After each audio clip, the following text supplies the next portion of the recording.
uncertain outlook has never been seen before. And as I mentioned earlier, I would again like to repeat that if we, all of us, every citizen, every person who lives in this country, if we follow the rules, if we follow the advices given by the government and other authorities, then as a country we should be able to win this war against COVID-19, in which case much of the worries that we have in our growth outlook would get considerably reduced.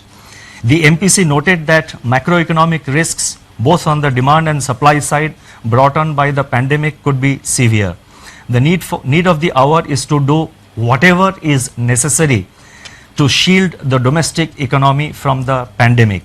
The Government of India has yesterday announced a number of measures which are expected to provide relief to various disadvantaged sections of the society.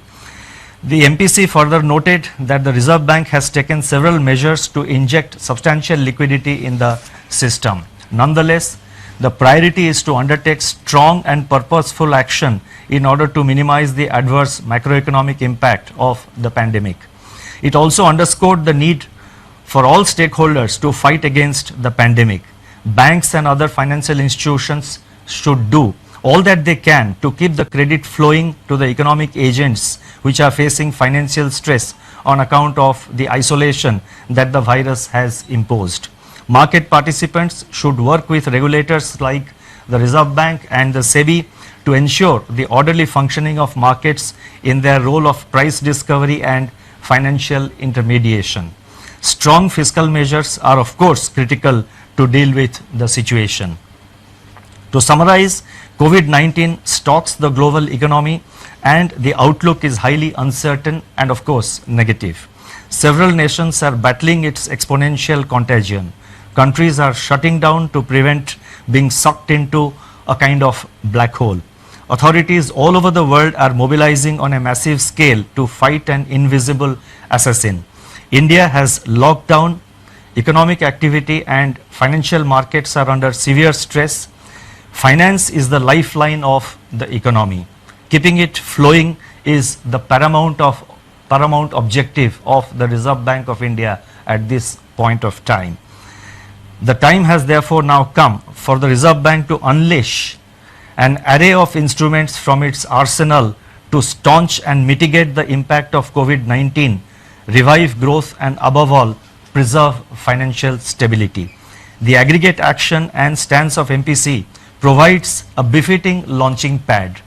In turn, the configuration of initiatives unveiled in the statement on development and regulatory policies, which I am now going to spell out, amplify the MPC's decision and leverages on it as well.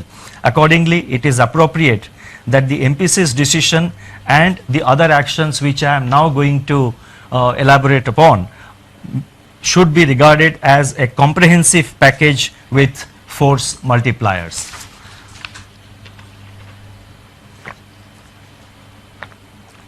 The developmental and regulatory policies can broadly be delineated under four categories. First, measures to expand liquidity in the system sizably to ensure that financial markets and institutions are able to function normally in the face of COVID-related dislocations.